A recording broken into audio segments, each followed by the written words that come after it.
Filipenses 1:6. E esse texto nos diz assim: estou plenamente certo de que aquele que começou a boa obra em vós há de completá-la até o dia de Cristo Jesus. Estou plenamente certo de que aquele que começou a boa obra em vós há de completá-la até o dia de Cristo Jesus. Amém? Senhor Jesus, nós queremos te agradecer, ó Deus, por esse dia abençoado que o Senhor nos deu, mais um dia de vida, uma oportunidade de vida, Senhor, que vivemos esse dia para louvor da Tua glória. E agora o Senhor nos trouxe para a Tua casa, Senhor, para que nós tivéssemos agora também o privilégio de Te adorar e de declarar que Tu és o nosso Deus e nós somos o Teu povo. Obrigado por essa oportunidade, Jesus. Clamamos que o Senhor venha falar conosco, venha falar aos nossos corações. Senhor, nós repreendemos toda seta maligna contra este culto, contra os nossos corações nessa noite. E declaramos que o Teu Santo Espírito tem liberdade neste lugar, em nome de Jesus. Amém. Esse texto de Filipenses é um texto que desde a minha adolescência eu guardo no meu coração. É uma promessa de que a boa obra que o Senhor Jesus começou nos nossos corações, Ele vai completá-la, e Ele vai completá-la até o grande dia dEle. E quando a gente está na caminhada cristã, quando a gente se converte, quando a gente está vivendo o propósito de Deus e aquilo que Deus tem para nós, não são mil maravilhas, não é tudo perfeito. Porque a vida de crente também tem seus altos e baixos. O Senhor disse que nesse mundo nós teríamos aflições, mas que era para nós termos bom ânimo, né? Jesus nunca prometeu um mar de rosas, até porque rosa tem espinho, né? Então pega na rosa para ter o espinho ali para se incomodar. Então nessa caminhada às vezes vão acontecendo algumas coisas que às vezes trazem desânimo no nosso dia a dia, na nossa casa, na nossa família, no nosso trabalho. Vão acontecendo diversas coisas que às vezes vão tirando o nosso foco daquilo que nós temos em Cristo e daquilo que Cristo tem para cada um de nós. E esse texto sempre me trouxe conforto, esse texto sempre me trouxe alento de que eu deveria crer sempre que Deus está no controle de todas as coisas, independente do que aconteça, independente da situação em que eu esteja, desde o momento que eu entrego a minha vida a Cristo, Ele está no controle de tudo, amém? Ele não perde o controle do nosso barco, Ele não perde o controle da direção da onde nós temos que ir e da onde nós temos que chegar, porque quando nós entregamos a vida ao Senhor Jesus e quando nós declaramos que Ele é o nosso Deus, Ele é o nosso Senhor, Ele toma o leme da nossa vida e aí Ele vai nos direcionando, Ele vai nos movendo. E o texto dessa noite, o tema dessa mensagem diz: chamados para um propósito eterno. Você sabia que você foi chamado por um propósito? Você sabia que você foi chamado por um propósito que não é temporal, mas é eterno? Que ele vai acontecer na nossa vida enquanto nós estivermos aqui, até nós atingirmos a eternidade. Então eu quero te dizer uma coisa nessa noite: você não está aqui só de passagem. Você está aqui por um propósito. Você foi criado por um propósito. Daqueles milhões lá de espermatozoides que conseguiram vencer, você venceu porque você veio à vida, você nasceu porque Deus tinha um propósito na tua existência. Nós nascemos, nós estamos aqui hoje porque Deus tem um propósito na nossa existência. E eu quero compartilhar um pouco disso contigo, porque na história da humanidade, Deus sempre teve um propósito com a humanidade. Quando Deus colocou Adão e Eva lá no paraíso, quando Deus formou o homem e a mulher e colocou aquele casal lá no paraíso, era por um propósito e um propósito eterno. Não era simplesmente para criar o homem e a mulher e criar os céus e a terra e tudo que a gente vê, sente, toca. Foi tudo por um propósito, foi tudo desenhado, foi tudo projetado para um projeto para a eternidade. Só que como eu e você, Adão e Eva se perderam no propósito. Eles se perderam no caminho. perderam a visão, deram um vacilo, não ouviram o que Deus tinha falado e foram ouvir uma bendita de uma serpente ou uma maldita de uma serpente. E a história vocês sabem. E ali se rompeu aquela aliança, aquela comunhão que Deus tinha com a humanidade, que Deus tinha com o homem. Mas Deus já tinha projetado uma válvula de escape. Deus já tinha um plano B preparado para religar o homem a Ele, que era Cristo Jesus, que viria para nos salvar, para nos religar. E o projeto de Deus, irmãos, nunca foi uma religião. Religião é coisa do homem. Mas o projeto de Deus sempre foi o homem em comunhão com Deus. O projeto de Deus foi sempre o homem vivendo um projeto, um propósito, um chamado de Deus para a vida dele. Cristo não veio fundar uma igreja, Ele veio trazer palavra de salvação, Ele veio trazer palavra de vida eterna, e Ele veio religar eu e você com o nosso Deus que nos criou, que nos formou e que nos projetou para vivermos esse tempo. Então Deus fez tudo. Eu imagino que muitos como eu iriam pensar, se eu fosse Deus eu tinha desistido, eu tinha largado tudo. Adão e Eva pecaram, foram por outro caminho, eu vou desistir. Queridos, Deus não pensa como nós. Deus não desistiu de Adão e Eva, Deus não desistiu da humanidade, Deus não desistiu de mim e de você. E por isso nós estamos aqui nessa noite. Ele nunca desiste de nós, mesmo nós sendo infiéis com Ele. Mesmo muitas vezes nós dando as costas para aquilo que Ele tem para nós. O nosso Deus nunca nos abandona. Então Deus montou um propósito, um plano, chamou a Abraão e Sara, um casal de idosos, Sara já estéril, idade avançada, não poderia ter filhos, e Deus fez daquele casal, que era um casal improvável de ser um pai de uma nação, Deus formou uma nação através daquele casal, trouxe Isaac, o seu filho, e ali formou a nação de Israel, a nação prepulsora, para dizer para todos os povos que é possível ser um povo que adora o único Deus, porque os povos da época adoravam vários deuses, vários senhores, e não adoravam um Deus verdadeiro. Então Deus levantou Israel através da vida desse casal improvável, para dizer para o mundo da época que é possível ser guardado, ser abençoado e ser adorador de um único Deus, o Deus verdadeiro, o Deus de Israel. E através dessa nação veio a linhagem de Jesus, o nosso Salvador. Através desse casal, quando você pega a história bíblica, você vai entendendo que desde lá de Adão e Eva, desde Abraão e Sara, houve um projeto de Deus até chegar em Cristo Jesus, para que Ele viesse ao mundo e morresse por mim e por você. Eu quero te dizer nessa noite, se você está aqui pela primeira vez, se você ainda não aceitou Jesus como Senhor da sua vida, saiba que Ele tem um projeto todo especial para você e para a sua casa. E por isso você está aqui nessa noite. O próprio Deus se entregou naquela cruz por você, pela sua casa, pela sua família, para trazer salvação. E aí você vai me perguntar, pastor, mas por que essa história que nós lemos lá em Filipenses tem a ver um pouco com o chamado e um propósito? E eu quero te esclarecer algumas coisas sobre esse texto de Filipenses, onde Paulo disse: estou plenamente certo de que aquele que começou a boa obra em vós, há de completá-la até o dia de Cristo Jesus.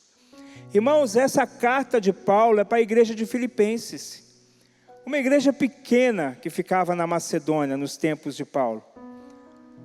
Uma igreja pequena numa cidade que foi colonizada por romanos, principalmente ex-militares romanos, por gregos e por uma minoria de judeus. Então essa era a população da colônia de Filipos, carta de Filipenses na cidade de Filipos. E ali Paulo uma vez foi pregar o evangelho naquela cidade, e aquela cidade, algumas pessoas se converteram a Cristo Jesus, e formou-se uma pequena igreja naquela cidade, uma igreja que, apesar de ser pequena, tinha um coração voltado para Deus e voltado para a sua obra e para o projeto que Deus tinha com ela. Então a igreja de Filipos A cidade de Filipos não tinha nem uma sinagoga, por exemplo, porque Paulo, quando chegou lá, ele tinha que orar fora da cidade, porque aquele povo daquela cidade era dado ao paganismo. Eles adoravam deuses romanos, deuses gregos, chegavam a adorar César como Deus da vida deles. Então era um povo muito pagão, e quando Paulo chegou ali, nenhuma sinagoga ele tinha para ir buscar a Deus, então ele orava fora daquela cidade. Então, algumas pessoas se converteram naquele local, naquela cidade. E aí aquela igreja foi começando a ser composta de várias pessoas da sociedade daquela cidade. Uma mulher influente chamada Lídia foi a primeira a se converter, uma vendedora de tecidos finos, como a púrpura, por exemplo. Uma mulher bem vista na sociedade, foi a primeira que se converteu, abriu a porta da sua casa para o evangelho, fez o primeiro connect lá em Filipos, né? E começou a igreja ali na casa dela. Depois veio o carcereiro, que autorizou Paulo e Silas, quando estavam na prisão, a pregar o evangelho ali no cárcere, que também se converteu, e toda a sua casa se converteu. Então já era uma classe média que estava ali também servindo ao Senhor. E uma escrava que era possuída por demônios de adivinhação. Aquela guria, ela foi liberta através do poder de Jesus, pela vida de Paulo, e ela também se converteu. Então era uma igreja que estava envolvida em todas as esferas da sociedade, estava ali toda envolvida. E essa igreja estava enfrentando uma situação difícil, porque, como eu disse, aquele povo daquela cidade era muito idólatra. Eles adoravam vários deuses, e era uma igreja pequena naquela cidade. E eu acredito, irmãos, que como muito de nós às vezes se sente, aquele povo ali daquela igreja às vezes se sentia desanimado, se sentia coagido. Quantos de nós hoje que a gente está aqui na igreja, está servindo ao Jesus, e quando a gente sai para fora aí, parece que tem um rolo compressor para a gente passando em cima da gente, porque o que a gente vive aqui, o que a gente aprende aqui é totalmente contrário ao que o mundo prega aí fora. Os princípios que nós temos aqui são totalmente contrários aos princípios que tem aí fora. E às vezes a gente é confrontado, a gente é levado de um lado para o outro, nos leva a pensar na nossa fé, no que nós estamos fazendo. E eu acredito que aquele povo também estava pensando isso, aquela igreja. E Paulo trouxe essa palavra para eles, dizendo: estou plenamente certo de que aquele que começou a boa obra em vós, há de completá-la até o dia de Cristo Jesus. Paulo amava aquela igreja, porque Paulo entendia o propósito que aquela igreja tinha com Jesus Cristo.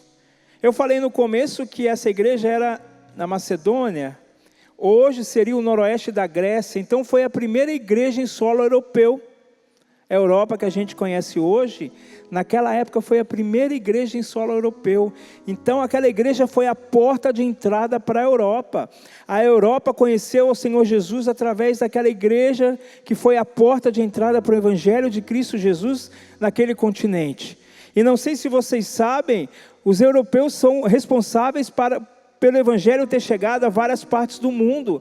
Nós estamos aqui hoje porque os europeus vieram evangelizar a América, e nós temos essa dívida com eles.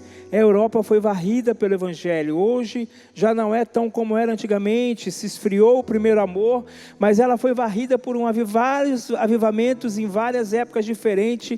O Evangelho chegou a todas as nações da Europa, e depois eles vieram evangelizar os Estados Unidos, que veio o Evangelho até nós, e hoje nós estamos aqui. Mas começou lá nessa igreja de Filipos, a primeira igreja na Europa. Então Paulo entendia a importância, talvez ele não soubesse o que aquela igreja ia fazer, talvez eles não entendessem o que eles iam impactar na história da humanidade, eles não estavam entendendo o que estava acontecendo, eles não estavam entendendo o propósito deles, eles não estavam entendendo o que Deus ia fazer através da vida deles, daquela igreja estabelecida ali. Mas Paulo já tinha entendido que o propósito de Deus para aquele povo era para toda a eternidade. Queridos, Deus já entendeu que o propósito para mim e para ti é para toda a eternidade. Às vezes somos nós que não entendemos. E aquela igreja, queridos, era pequenininha, mas era uma igreja fervorosa. Era uma igreja que investiu em missões. era uma igreja que orava por missões. Foi a igreja, apesar de ser pequena, foi a que mais contribuiu com o ministério de Paulo. Foi a igreja que mais investiu financeiramente no ministério de Paulo para que ele levasse o evangelho a outras nações, a outros povos. Então Paulo tinha um amor paternal por aquela igreja. E quando Paulo escreve essa carta aos filipenses, ele quer dizer para eles que aquela igreja era uma igreja muito amada. Vem cá, vocês não estão entendendo o propósito? Vocês são uma igreja muito amada, porque vocês foram comprados com preço de sangue na cruz do Calvário. Vocês são uma igreja que é uma igreja dos improváveis, romanos, gregos, alguns judeus que saíram da Judéia, estão aqui, nesse canto aqui da terra, longe da terra de vocês, mas vocês são uma igreja amada, que o Senhor Jesus tem um propósito para a sua vida. Quantos aqui são forasteiros em Itajaí? Quantos são de fora? Eita, peixeiro está em extinção, hein? Deus te trouxe para essa terra porque Ele tem um propósito na tua vida, querido. Deus não conecta pessoas, Deus conecta propósitos.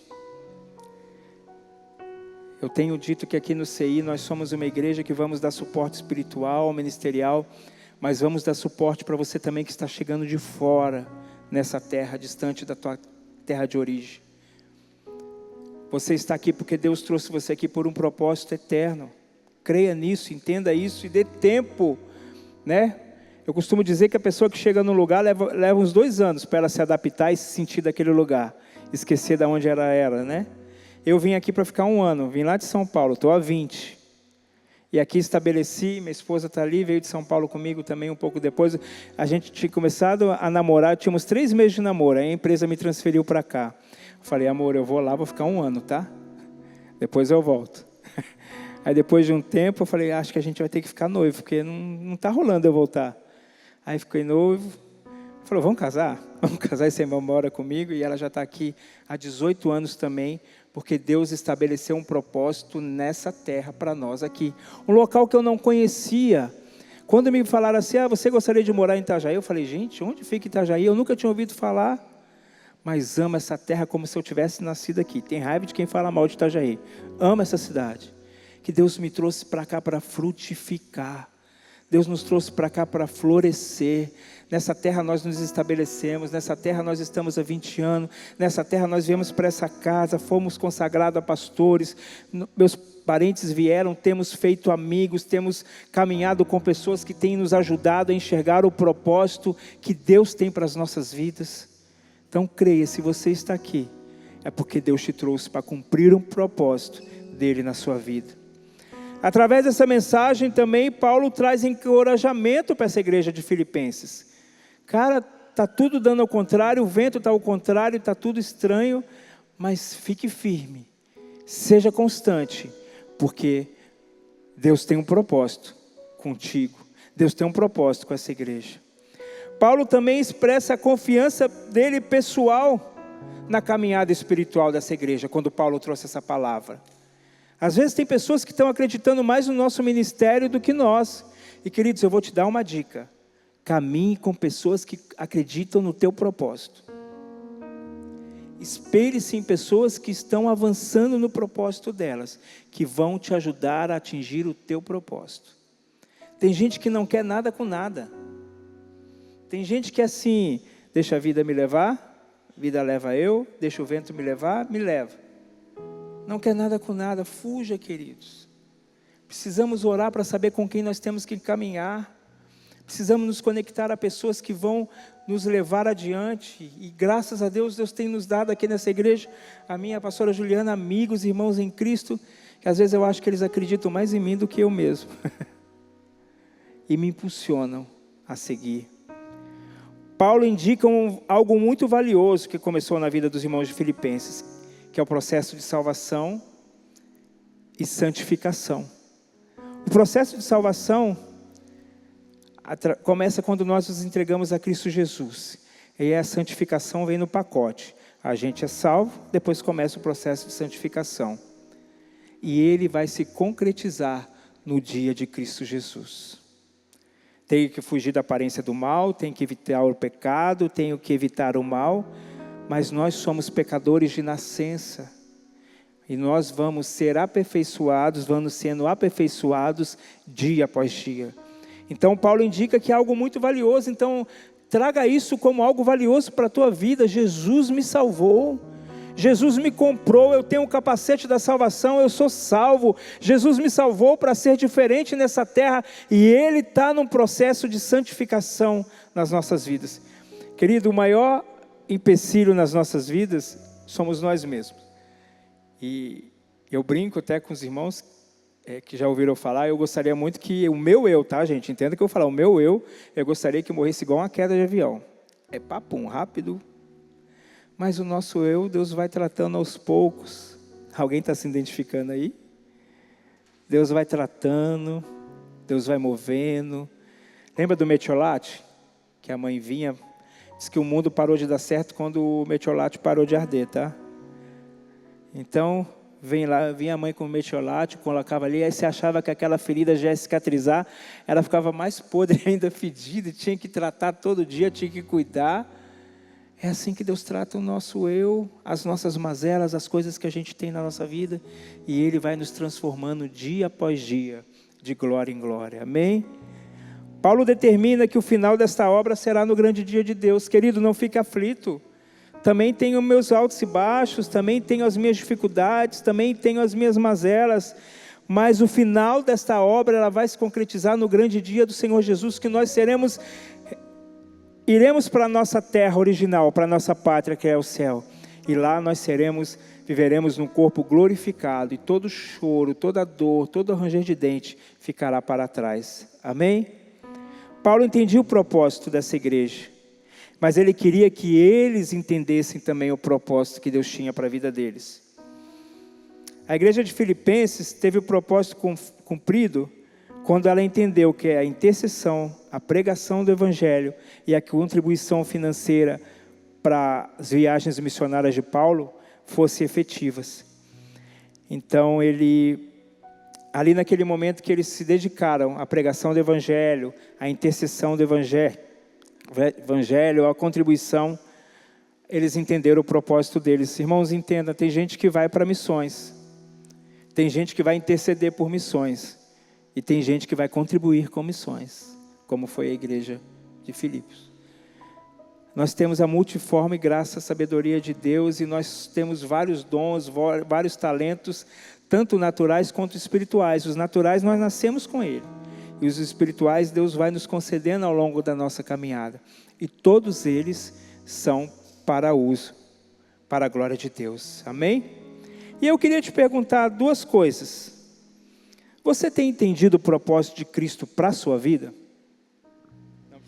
Não precisa responder, só pensa aí.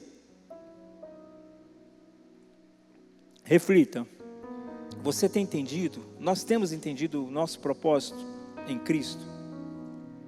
Segunda pergunta. Está claro para nós que Jesus nos salvou e nos comissionou para um propósito que não é temporal, mas é eterno?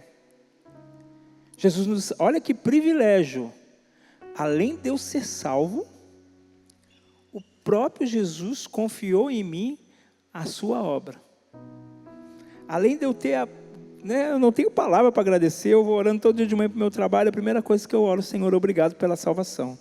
Obrigado pelo teu sacrifício. Irmãos, não tem como mensurar, não tem palavras para mensurar ou agradecer a Deus, porque Ele mandou o único Filho, Ele não abriu mão disso, e abriu mão do seu Filho, e Jesus abriu mão da sua glória, e veio a essa terra para morrer por nós e nos salvar, e eu sou grato a Deus por isso. E além de ser salvo, além de ser imperfeito, além de estar num processo de santificação, Jesus conta comigo para uma grande obra, para um grande propósito. Que coisa maravilhosa! É só através de Jesus, porque eu mesmo falava, Jesus, escolhe outro, manda outro. Pastor Jean, chama outro para pregar na quarta. Mas Jesus conta conosco. E nós precisamos entender que nós temos um chamado, um propósito para executar nessa terra, enquanto nós estivermos aqui. Aí algumas pessoas falam assim, mas eu não sei o meu propósito, não sei o meu chamado. Querido, se você nasceu, se você existiu, Deus te trouxe à existência por um propósito. E Ele vai te mostrar, e Ele vai te direcionar. Quando você vai caminhando com Cristo, as coisas vão acontecendo. Quando você vai se enchendo do Espírito Santo, quando você vai buscando comunhão com Deus, Deus vai te direcionando. O Santo Espírito vai te direcionando, vai te mostrando aonde você tem que ir, aonde você tem que chegar. Olha para você, quantos dons naturais você tem. Eu preguei na igreja de Ilhota esse domingo, e antes do culto nós estávamos conversando com uma pastora lá, que ela está fazendo salgadinho para vender, centro de salgado. Há muitos anos, quando ela morava em São Paulo, forasteira lá em Ilhota também, ela fazia salgados para vender, e Deus trouxe ao coração dela para fazer salgado para vender. E além do salgadinho que ela entrega, sabe o que ela está entregando também? A palavra de Deus, uma oração, palavra de esperança, fazendo salgado. Então todos nós temos em nós dons e talentos naturais que a gente nasceu com eles ou adquiriu ao longo da vida, que podem ser usados para cumprir o chamado e o propósito de Deus. Em tudo que eu sou, eu tenho que fazer como se fosse para Deus. No meu trabalho, na minha empresa, eu tenho que fazer como se fosse para Deus. As pessoas têm que ver em mim que Jesus está na minha vida, e eu preciso pregar a palavra do Senhor aonde eu estiver, seja na igreja, seja na minha casa, seja no trabalho, seja na escola, seja nas ruas dessa cidade, ser um comissionado desse chamado de Cristo Jesus, para levar o Evangelho a todos os locais. Se necessário, nós vamos falar, mas a nossa vida fala por nós. Amém?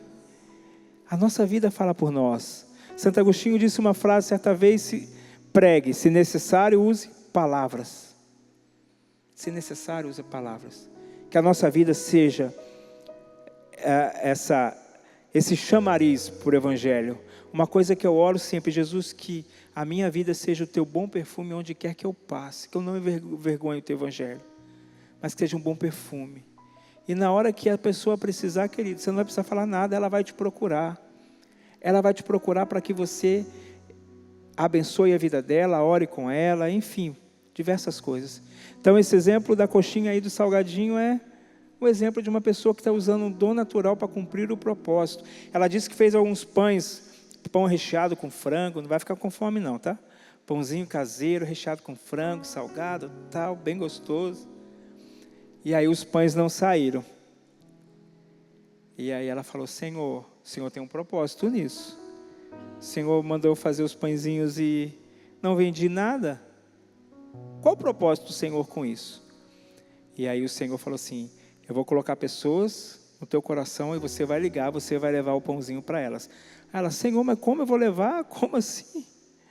Como é que eu vou chegar lá para a pessoa, vou trazer um pãozinho, vou te trazer um pãozinho? Queridos, teve casa que ela foi entregar o pão que não tinha nada para comer. As crianças estavam querendo comer uma coisinha diferente no sábado à noite e não tinham o que comer. E através do talento daquela irmã e de um coração disponível para o chamado de Deus, ela foi abençoar famílias. Amém? Você crê nisso? Você crê que é para mim e para ti também nessa noite? Amém? E eu quero dizer para vocês algumas coisas que nos afastam do propósito de Cristo. Até agora eu falei do propósito, que Ele tem um chamado, que, dei o exemplo lá de toda a história da humanidade até os dias de Cristo. Falei um pouco do chamado e do propósito da igreja de Filipenses.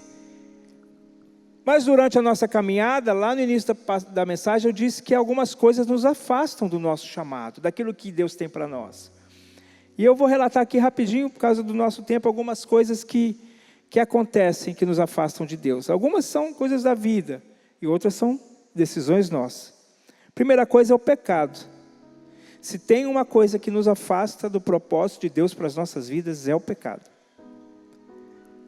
Adão e Eva se afastaram de Deus e do propósito por causa do pecado. A Bíblia diz que eu tenho que resistir ao diabo, e ele fugirá de mim. Resistir ao diabo e ele fugirá de vós. Mas a aparência do mal ele manda resistir? Ele manda fugir, perna para quem te quero. Não é para a gente ficar lá para o pecado. Vem pecado, que eu sou super poderoso, que eu aguento, que eu vou vencer. Foge. Foge do pecado. Foge da aparência do mal. Quebra vínculos com o pecado. Porque o pecado é uma coisa, irmãos, que gera morte. E a morte nos afasta do propósito que Cristo tem para nós. Segundo, a falta de intimidade com Deus. A falta de intimidade com Deus é uma coisa que nos afasta do propósito. Porque para entendermos o propósito que Deus tem comigo, para eu entender e a Juliana entender o propósito que Ele tem conosco, como casal, como indivíduos, homem e mulher, e como casal, nós precisamos ter intimidade com Deus. E como é que se busca intimidade com Deus? Palavra, oração e jejum. Não tem outro jeito, tá? Não tem outra fórmula. Para cumprir o propósito, entender o propósito, eu preciso ter intimidade com Deus. Ai, Deus, pastor, irmão, não sei qual é o meu propósito, querido. Joelho no chão, jejum, leitura da palavra, o propósito vai vir no seu coração, vai vir na sua mente. Eu e a Juliana somos casados, né? Dois chegam mais longe do que um sozinho. Então, como casal, a gente chega mais longe. Mas a gente tem que estar no mesmo propósito. E a gente tem que ter intimidade um com o outro para entender o propósito que nós queremos para nós e para a nossa casa. Com Deus não é diferente.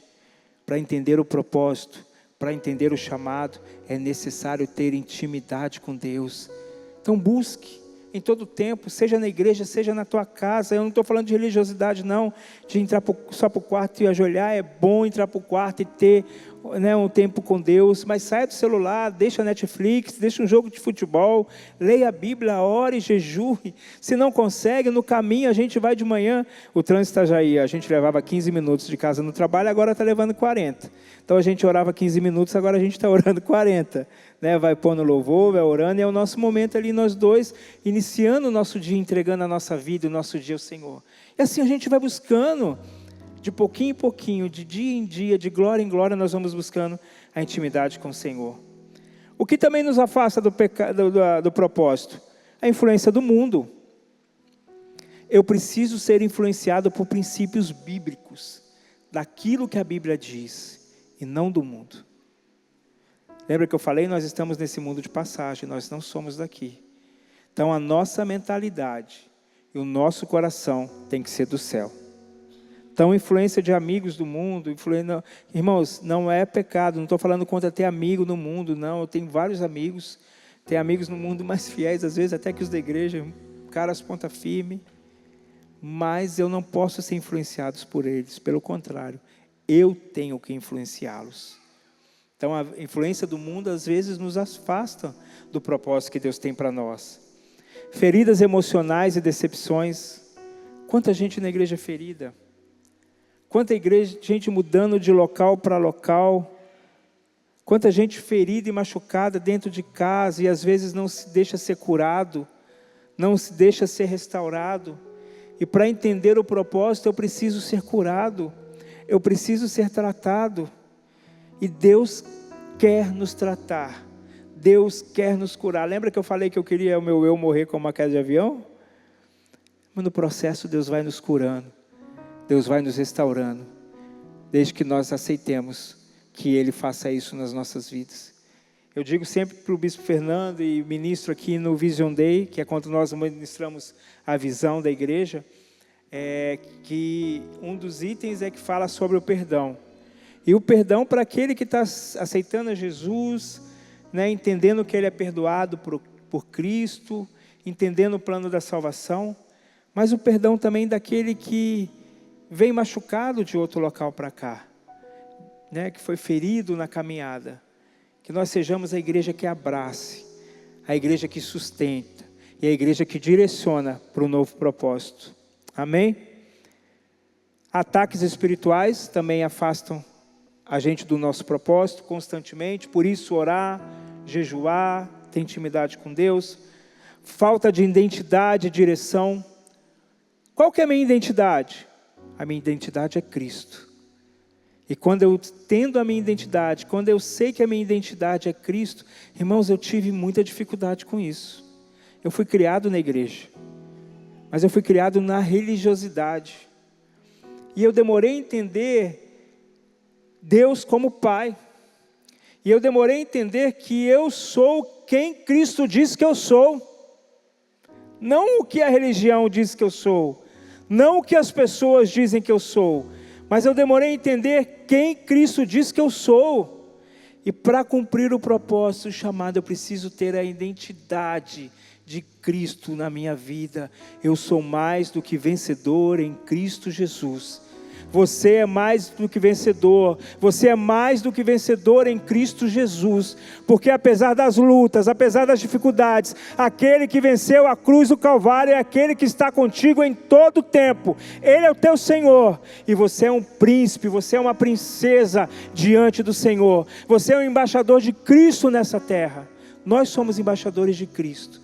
E quando nós entendemos isso, fica mais fácil entender o propósito e o chamado. E aí o que a gente faz para entender o propósito? Fugir da aparência do mal. Fugir do pecado. Todos os dias o pecado assola as nossas portas. E nós precisamos, dia após dia, fugir. Buscar a Deus diariamente, querido. Quer entender o propósito, quer avançar, quer ser abençoado, quer fazer a diferença na tua casa, quer fazer a diferença no teu trabalho, nessa igreja, nessa sociedade. Busque a Deus diariamente. Eu fiquei 2 semanas viajando e fiquei 2 semanas sem ir para academia. Comecei a academia esse ano, tá? Depois de 50 anos. E aí, já acordar 5h30 da manhã, 5h15, irmãos, é difícil. Nunca acordei tão cedo. Achava que eu ia chegar no trabalho e eu ia capotar do sono, né? E aí fiquei 2 semanas sem ir na academia. Queridos, quando eu voltei o primeiro dia, pus um peso que eu não aguentei, já tive que diminuir. No outro dia estava tudo dolorido, pensei, vou tomar um Dorflex para passar as dores. Porque não era uma coisa que eu estava fazendo constantemente. A vida cristã é da mesma forma. É diariamente. Eu preciso me alimentar todos os dias, não só os domingos e a quarta, é todo dia. Queridos, e a gente tem alimento de sobra, a gente tem a Bíblia aqui, ó, na palma da nossa mão. Nós temos vídeos, né, de oração, de louvor. Nós temos o Alelon com louvores maravilhosos. É diariamente. Se a gente come só no domingo, vai chegar no outro domingo, vai estar, né, cambaleando. Então se alimente todos os dias do Senhor. Relembrar o chamado. Relembre todos os dias quando vier aqueles ataques do inimigo, dizendo que você é ninguém, dizendo que você não vai avançar, dizendo que você não vai chegar, dizendo que você não vai prosperar, dizendo que você não vai conquistar aquilo que Deus colocou no seu coração. Lembre-se de quem você é em Cristo Jesus. Lembre-se do seu chamado. Lembre-se que Ele morreu na cruz do Calvário por você, e é Ele que está cuidando de você na palma das mãos dEle. Veja comigo. O Criador do céu e da terra cuida de você e de mim nos mínimos detalhes. Tem um testemunho de um casal que foi ser missionário na Índia. E lá eles sentiam muita falta de muita coisa que tinha no Brasil. E uma das filhas tinha cerca de 10 anos, um dia falou assim: mamãe, que vontade de comer um sonho de valsa. Às vezes a gente não valoriza um sonho de valsa, né? Essa criança lá na Índia, os pais, né, ela não tinha culpa do chamado dos pais, né? Eram os pais que quiseram ser missionário, mas ela estava lá no pacote de missões. Estava lá na Índia, do outro canto do mundo, e ela, papai e mamãe, vontade de comer um sonho de valsa. E aí a mãe dela falou: filhas, ora, você não conhece Jesus? Você não crê no Senhor Jesus faz milagres? A mãe dela não tinha outra coisa a dizer, né? Porque não tinha onde comprar um sonho de valsa. A mãe dela falou: ora, queridos, passou um mês, chegou uma encomenda no correio e eles foram lá buscar. Era um fardo de sonho de valsa, que alguém aqui do Brasil, Deus incomodou, Deus ouviu a oração daquela criança, mandou um fardo de sonho de valsa lá para a Índia, para aquela criança que orou.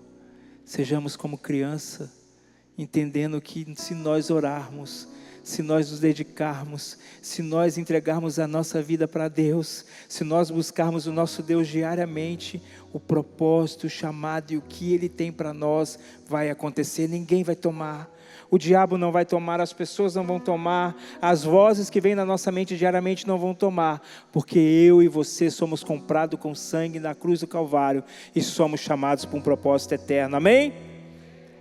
Servir com amor e humildade, servir a todos, a todo tempo, como essa irmã que eu disse, fazendo salgado, servindo com o que ela tem para oferecer ali. Viver em comunidade, é importantíssimo viver em comunidade.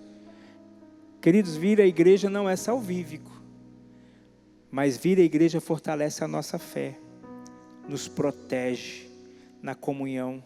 Salmo 133 diz: ó, quão bom e quão suave é que os irmãos vivam em união. É como óleo precioso que desce a barba de Arão. Óleo quer dizer unção, unção quebra jugo, na comunhão tem unção, na comunhão tem quebra de jugo. Então não deixe de congregar, não deixe de vir à casa do Senhor, quarta, domingo. Você que é jovem, venha no Tamo Junto. Temos os Connects aí que temos tido testemunho maravilhoso do Connect. Faça parte de um Connect, faça um curso, abriu inscrição para o curso ID, se envolva na igreja, se envolva com pessoas. Não venha para a igreja, venha ser igreja para ajudar a cumprir o teu chamado. Então sirva com amor e humildade, viver em comunidade e discipulado, pedir ao Espírito Santo força para vencer, todos os dias, está difícil, está com luta, Santo Espírito, preciso da tua ajuda. Queridos, não tem melhor amigo que o Espírito Santo, Ele precisa caminhar conosco, na verdade Ele precisa habitar no nosso interior, nós precisamos ser templo do Espírito Santo. Eu tinha um amigo que ele ia surfar, ele falava: Espírito Santo, vem na prancha comigo, vamos surfar comigo. E lá no mar ele tinha o tempinho dele de oração, intimidade com Deus. Ser amigo do Espírito Santo e em todo o tempo pedir força para vencer, direção para o viver. E buscar a identidade que só Cristo tem para nós. Cristo tem uma identidade que é única e exclusiva para você. Ele tem um propósito que é teu. Não adianta, meu pai foi pastor por 50 anos. Honro meu pai, amo o ministério, amei servir com ele, mas era o ministério dele. Era a identidade que Deus tinha para ele, agora Deus tem uma identidade para mim nesse tempo. Deus tem uma identidade exclusiva, específica, que respeita o jeitinho que a gente é. Vocês veem que eu sou mais manso para falar, né? Tem alguns que gritam mais, tem alguns que né, são mais explosivos. O Romano disse que eu sou muito manso para falar. Jesus respeita o nosso jeitinho de ser. E Ele vai nos direcionar, Ele vai imprimir em nós a identidade que Ele tem para cada um de nós. Amém? A identidade que vem do céu, uma impressão que vem do céu direto para nós. Nós não vamos estar 100% preparados, aprovados e santos para exercer o nosso chamado e propósito. Querido, não fica pensando, eu só vou fazer quando eu estiver 100% santo. Eu só vou fazer quando eu estiver 100% restaurado. Querido, então você nunca vai fazer. Porque a gente está no processo de santificação. A gente está no processo de cura hoje. Jesus conta contigo hoje. Jesus quer te chamar para o propósito e aquilo que Ele tem para a sua vida agora, é hoje, não é para amanhã. E se eu não me levantar para aquilo que Deus tem para mim, Ele vai chamar outro no meu lugar. Se tu não se levantar para aquilo que Deus tem na sua vida, Ele vai chamar outro para completar. Ele quer você. Mas uma coisa que eu aprendi, Jesus é um gentleman, é um cavaleiro. Ele só entra onde ele é convidado. E ele só fica onde ele é bem recebido. O diabo não, o diabo entra sem ser chamado. Vem fazer arruaça na vida das pessoas. Jesus quer ser convidado todos os dias para ser Senhor das nossas vidas. Eu decido amar Jesus todos os dias pela manhã. Eu decido servir Jesus todos os dias pela manhã. Queridos, aprendam uma coisa, amor não é um sentimento. Amor não é um espírito que vem e me faz arrepiar e eu amo, não. Eu decido amar a Juliana e ela decide me amar todos os dias, com as nossas qualidades e com os nossos defeitos. Deus nos ama soberanamente. Deus nos ama soberanamente, mas nós temos que decidir amar todos os dias. Nós precisamos aprender a nos perdoar e decidir nos perdoar todos os dias. Amém? Jesus tem um plano perfeito para as nossas vidas. E Ele é fiel e justo para cumprir a boa obra até chegar a ser dia perfeito. Até chegar a ser dia perfeito. E eu quero lhe fazer um convite hoje. Continuar firme no teu propósito. Continuar firme no teu chamado. Eu quero fazer um convite também, se você parou no meio do caminho, se você se desviou. Queridos, eu aprendi que não são as grandes pedras que nos tiram do caminho, do propósito. Às vezes são as pequenas pedras que entram no nosso sapato e que a gente para na estrada, senta e vai tirar o sapato, e vai tirar a pedra, a calça, e às vezes vê outras coisas e perde o foco naquilo que Cristo tem para nós. Então foca. Às vezes você parou no caminho, você se desiludiu, alguma coisa aconteceu que você não gostou e às vezes você saiu do propósito. Eu quero te convidar a você a voltar para o local de onde você parou, que a glória da segunda casa será maior que da primeira. Deus vai restaurar nessa noite sonhos, Deus vai restaurar nessa noite chamados, Deus vai restaurar nessa noite propósitos. O Espírito Santo de Deus está sondando os nossos corações nessa noite. E Ele quer para agora. Queridos, a Bíblia está se cumprindo, os tempos estão se findando. E Deus conta comigo e contigo para agora. E 2 textos me veio hoje no final da tarde, quando eu estava dando uma lida na mensagem, que é Jeremias 1:5. Que diz assim: antes de formá-lo no ventre, eu o escolhi. Antes de você nascer, eu o separei e o designei profeta das nações. O Senhor conhece a gente antes de nós nascermos. Antes de nós sermos formados, o Senhor já conhecia quem nós seríamos e qual o propósito que Ele teria para cada um de nós. Escutem-me vocês, ilhas, Isaías 49:1. Ouçam vocês, nações distantes. Antes de eu nascer, o Senhor me chamou. Desde o meu nascimento, Ele fez menção do meu nome. O próprio Deus, o próprio Senhor, nos chamou para o propósito que Ele tem para cada um de nós. E eu queria rapidinho dar um exemplo para vocês de pessoas que tentaram fugir do propósito. Eu anotei essa aqui, prestem atenção, que é bem interessante. Moisés tentou fugir do chamado, dizendo que não sabia falar. Você sabia disso? Moisés era gago.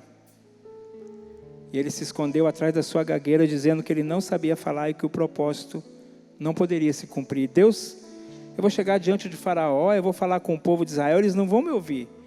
Deus falou, não precisa você falar. Eu vou falar contigo, você vai levar seu irmão Arão, você vai falar com ele e Arão vai falar com o povo. Então, às vezes a gente se esconde em algumas coisas que para Deus não faz menor sentido a gente se esconder.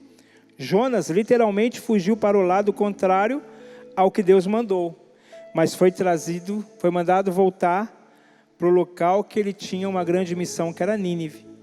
Jonas tentou fugir do chamado e do propósito, mas Deus colocou ele dentro do peixe, dentro do estômago de um peixe, para ser vomitado e para voltar para o propósito dele.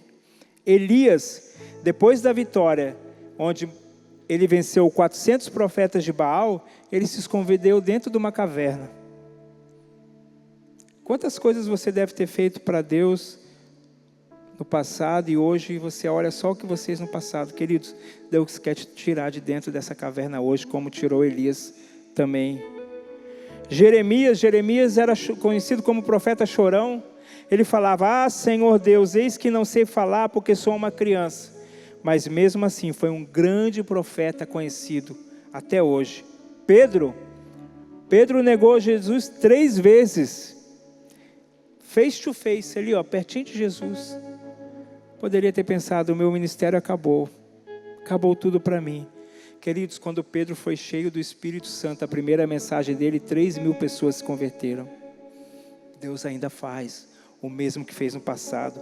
Paulo que perseguia os cristãos, poderia pensar que era o improvável, era o último dos improváveis. Um cara que matava, que açoitava, que perseguia cristãos. Um dos maiores apóstolos que nós encontramos na história da igreja. Um homem que foi um verdadeiro missionário, um homem que escreveu cartas maravilhosas, um homem que fundou igrejas, o último dos improváveis. Falei só de homens, né? Mas mulheres, também temos as mulheres. Tiveram algumas mulheres improváveis, algumas mulheres que tentaram fugir do propósito. Sara era uma mulher já com mais de 70 anos, estéril, que não poderia ser mãe. Quando o anjo disse que ela seria mãe, ela riu. E Sara foi mãe de uma grande e poderosa nação, que nós vemos até o dia de hoje, que é o povo de Israel. A rainha Esther, casada com o rei de uma outra terra, corria risco de morte, mas ela disse, mesmo assim aceitou o propósito, se perecer, pereci. Esther tinha tudo para fugir do propósito, ela podia morrer, mas ela aceitou o propósito que Deus tinha para ela. Ruth, uma mulher, uma viúva estrangeira, numa terra distante, sem nenhuma perspectiva, uma mulher que não era do povo de Deus, uma mulher que não era judia, que não tinha nada, a viúva vivia de migalhas, vivia de ofertas de outras pessoas. Quando ela decidiu seguir a Deus e o povo de Deus, ela entrou para a história, ela entrou para a linhagem do Senhor Jesus. Você sabia que Ruth está na linhagem de Jesus, da família de Jesus, da descendência de Jesus? Uma mulher forasteira, estrangeira, que vivia de oferta dos outros, não tinha nada, que poderia muito bem ter negado o seu propósito. Maria, mãe de Jesus, uma jovem, saindo da adolescência, grávida, solteira, poderia ter pensado, o que vão falar de mim? O que a sociedade vai me condenar, minha família? Poderia ter negado, não Deus, eu não quero isso para mim. Mas ela aceitou o chamado e o propósito que Deus tinha para ela. Marta, muitas vezes ansiosa, preocupada, perdia o foco com as coisas. Lembra que quando Jesus foi visitar elas lá, Maria ficou aos pés de Jesus prestando atenção e Marta foi fazer um monte de coisa e perdeu o foco no Jesus estava, pensa comigo, Jesus estava ali, ministrando pessoalmente, e Marta preocupada com os afazeres da casa. Mas quando ela teve a ressurreição de Lázaro, ela realmente entregou seu coração para Jesus e viveu o ministério que Deus tinha para ela naquele tempo. E por último, a mulher samaritana, que era uma mulher que ninguém dava nada por ela. A mulher que já tinha passado por vários casamentos. Mas quando aquela mulher teve um encontro com Jesus, a sua vida foi totalmente transformada. E não só a sua vida, a vida da cidade que ela vivia também. Queridos, são histórias da Bíblia de pessoas comuns como eu e você, que viveram ou poderiam não ter vivido o propósito de Deus, mas o propósito de Deus se concretizou e aconteceu na vida delas. Eu quero te fazer um convite nessa noite. Jesus marcou um encontro contigo nessa noite, porque Ele quer selar o propósito e o chamado que Ele tem para a sua vida hoje, agora, para esse tempo.